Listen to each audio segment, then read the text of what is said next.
Hello and thank you for joining us on Newsweek, where we highlight some of the biggest stories that made the headlines recently. I am Mark Otabo. Governors OK tax reform bills propose new VAT sharing formula, oppose VAT increase. And also this week, Defense Headquarters blames external forces, local collaborators for terrorism surge in Northeast. And of course, later on the show, Lagos Speaker Obasa impeached as Mojisola Miranda emerges as first female Speaker of the Lagos Assembly. All the details in a moment. Stay with us.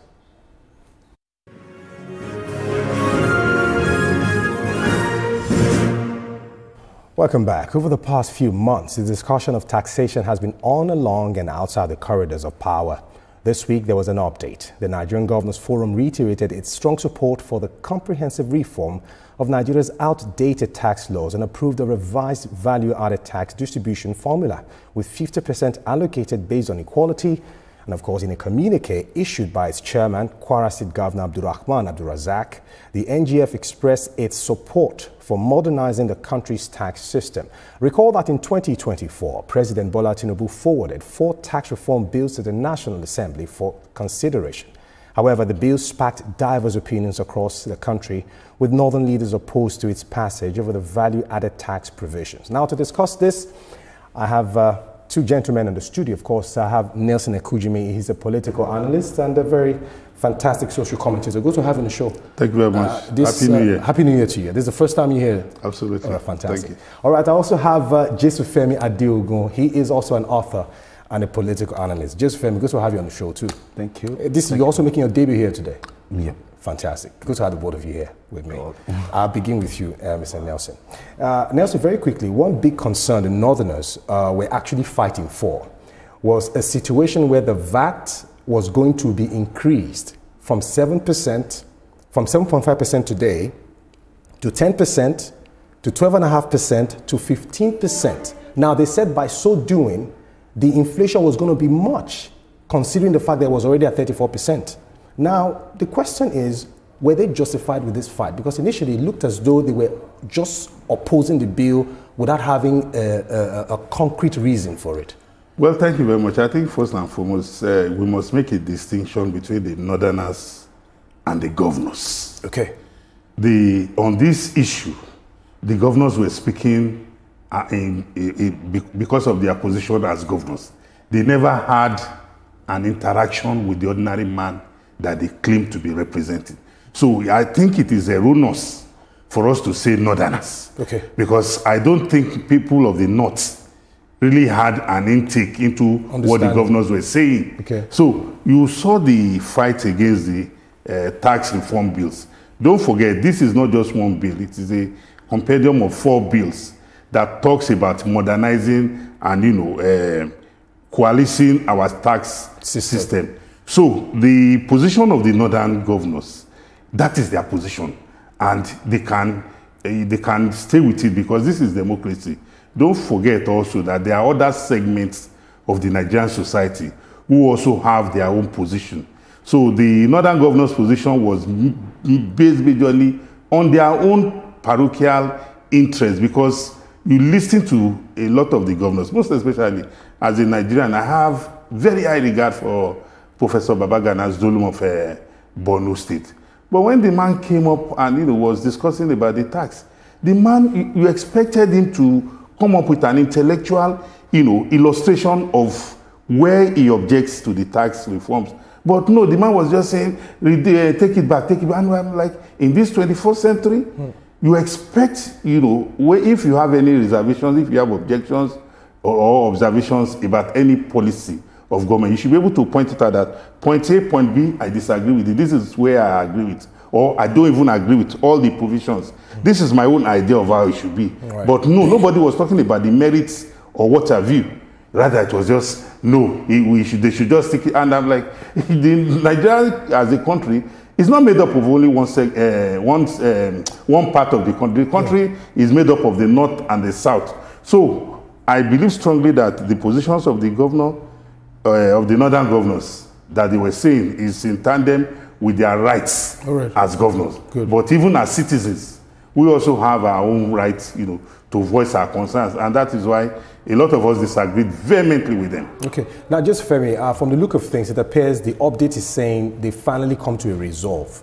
Now, moving forward, do you think this resolve they have come to would actually come to stay in the, in the grander situation that we are looking ahead with this whole tax reform situation?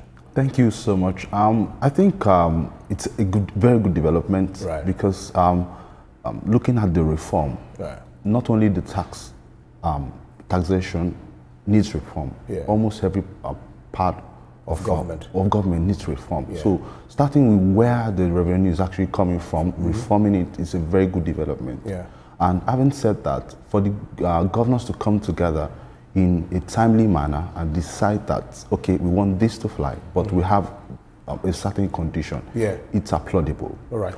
Additionally, these are the governors that are actually representing the people, absolutely, speaking with the people, understand what the needs are. And for them to come together, I'm not thinking about which region are they from, either I'm from north or from south, east, or okay, and be able to come together as one is actually very applaudable. All right, while you're moving on with that, now there were projections that the north and some other parts of the country rather were they weren't so fortunate with planning in the past to have industries, manpower, purchasing power, and increasing the VAT would have been a terrible burden on the citizen. Now, should we say this is as a result of the failure of leadership in the regions and other parts of the country? That is why the outroar was so loud on their part.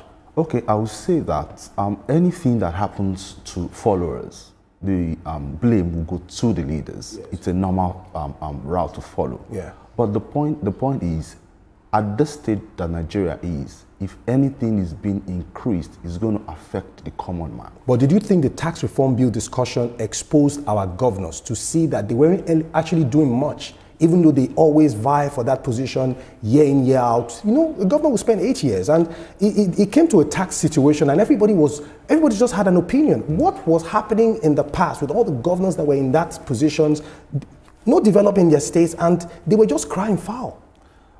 Thanks to this new government, okay, I believe that this taxation reform will be one of others to come. All right. And like you rightly said, this has actually opened up a lot of things that are not right. And this particular reform is going to solve a lot of problems, and it's going to help the economy. All right.